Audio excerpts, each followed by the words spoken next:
Okay, we're going to try and do a little short installation video for the FMA Direct's new module, the GoLED, for the CP2. Very simple installation, nothing too difficult for anybody to do. So basically what the unit does is plugs in between either the main sensor to the avionics computer or the vertical sensor. On here you'll see coming down from the main, she's plugged into the tail end of the main sensor and then back into the avionics computer, which, believe it or not, is buried underneath there. This one, it just happens, I happen to have hot glued it onto the tail servo. It just happened to be a very convenient place for it. On the other helicopter, if you notice, the main sensor is way down the end of the tail boom. Again, straight line shot right out of the main sensor.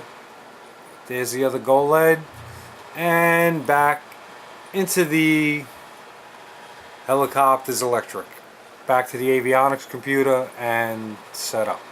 Now, in order for this to operate, you need to update your firmware to at least 1.42.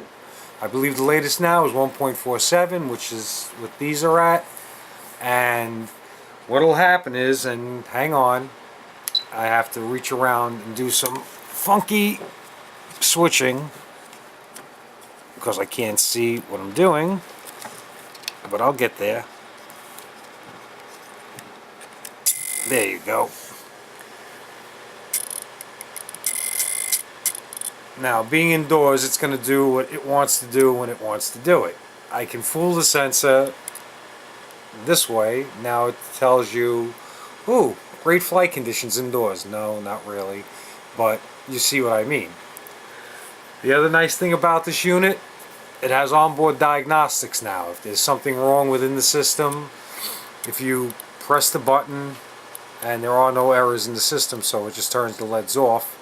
But if there had been an error, it'll flash a code. I believe it's up to 37 error codes in the system. It might be 35. I somewhere remember it being 37.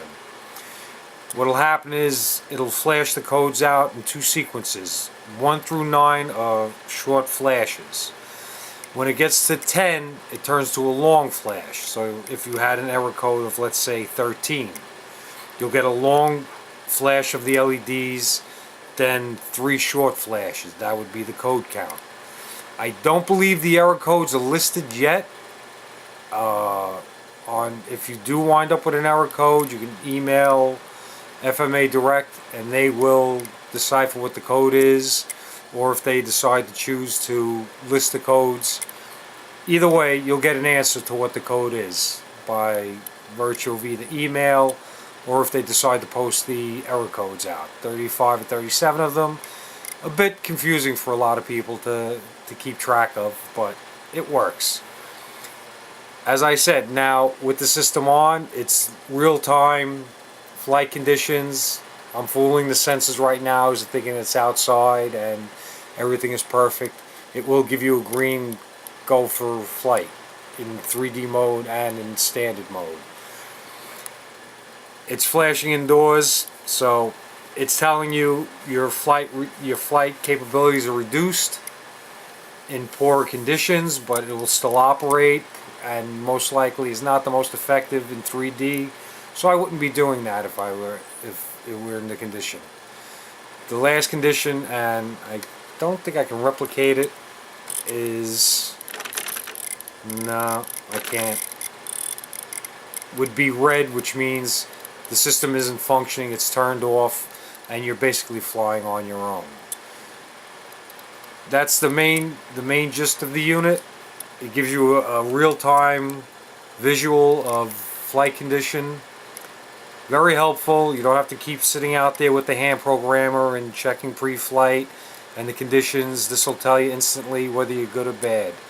And those that don't have the IRNet or the handheld program is set up on, if you have multiple birds, this is a very quick and easy way to tell good, bad, or indifferent for flying conditions in the general area.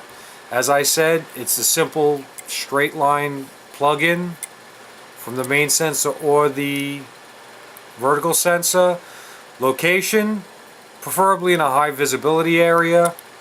Granted, these are large helicopters, so I have a lot of room to work with. Those with 450s, side of the frame, side of the boom, somewhere where you could squeeze it on, maybe the boom stays, whichever works for you. It's a nice little unit, works well, does a very nice job at a glance and during flight.